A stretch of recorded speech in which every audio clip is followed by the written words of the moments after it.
Today, I'm going to show the process of setting up a new application with the Ad-hoc reporting tool, which is a new application available on the app market.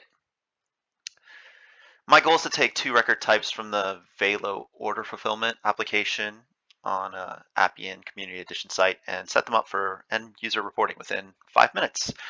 After I do that, I'll spend a bit of time setting up some reports and dashboards just to show you the power of the tool. So let's get started.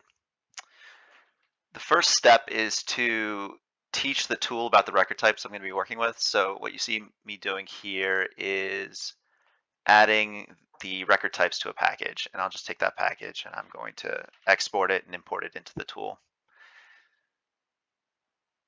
So here I am just exporting the package, and I'll take that zip and just import it on the front end of the tool.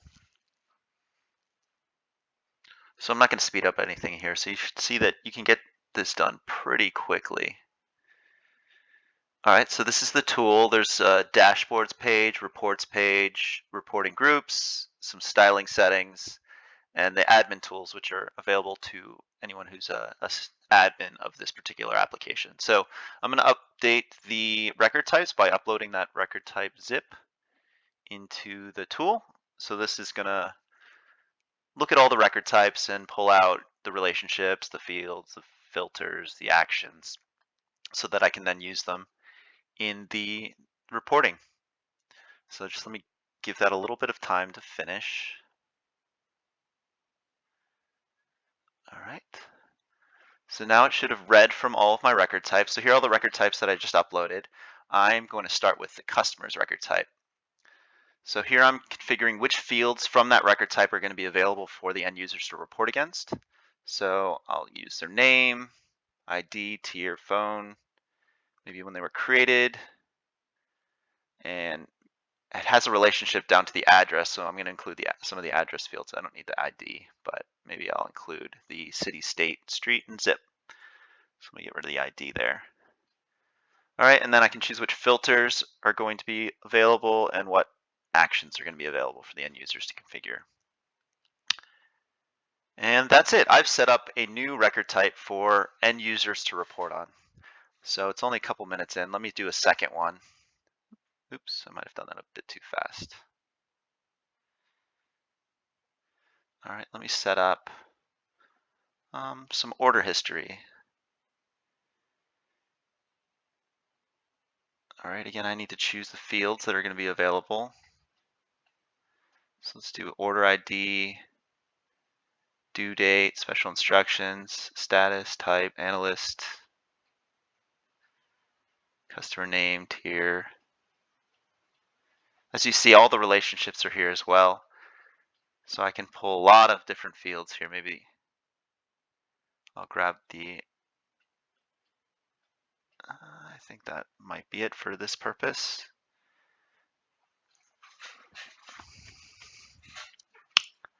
All right, so now I should have two record types available for reporting.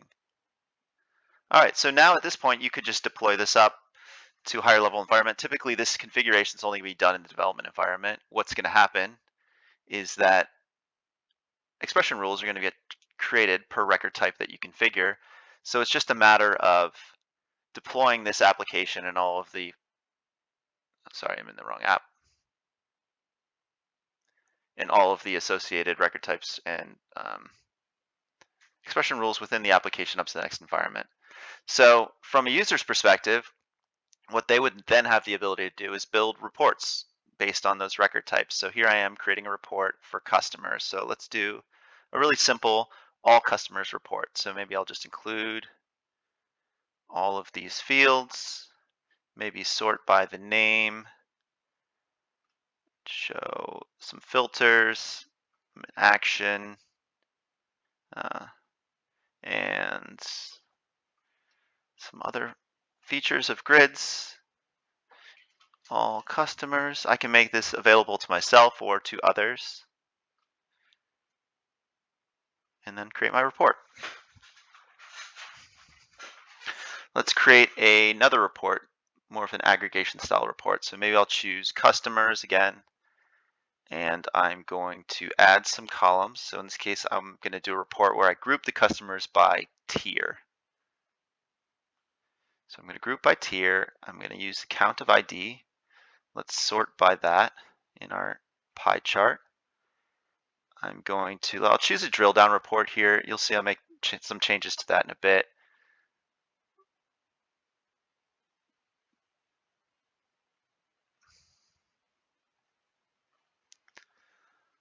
All right, customers by tier.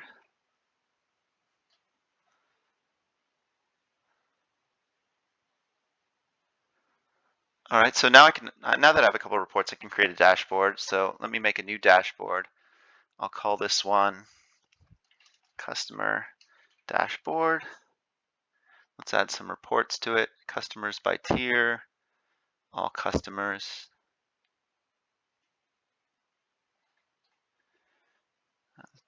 Doesn't look great. Maybe I'm going to change some of these. I'm going to get rid of some of these columns, give myself a bit more space.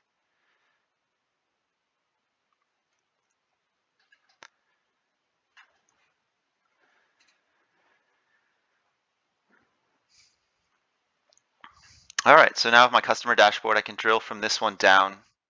And this looks a little bit busy for a drill down. So maybe I'm going to make another report similar to the all customer report, but with less information so that I can use it for drill down. So I'm just going to make a duplicate of this report.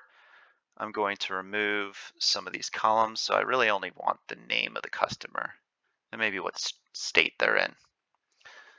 So in this case, maybe I'll show less features, and maybe I'll make it a light and dense grid here so I can really fit that drill down in well. So this is what my report's going to look like. Again, I don't need those filters, so I'm going to get rid of those. All right, this looks like a good drill down.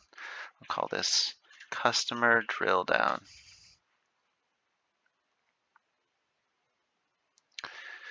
And then you can take old reports, make edits to them. In this case, I want to edit my pie graph to drill down to my new report. And I can test that here. That looks good. All right, let me make one more report just to show you other things you can do in the tool. So let's do a report for a line chart in this case. So I'm going to use the created on, and let's group by a date. So we're going to group on that created by, or that created on, and then I want to count the number of customers created on, well, maybe month is probably better in this case. Created per month. All right, let's see what that looks like. Okay.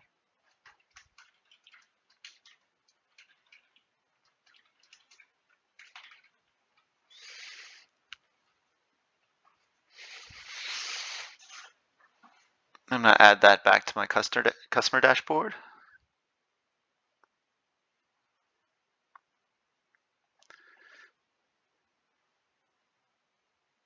And what I'm also going to add here is a page level filter. So this allows me to filter all the reports on this page by a particular field. So let's do something like filter by state.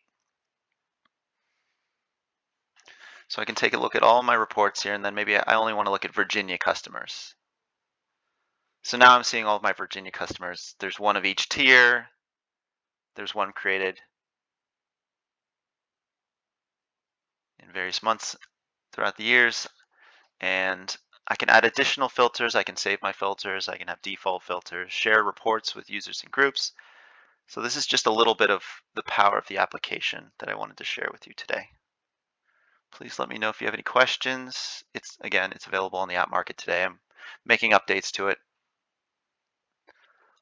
as time goes on.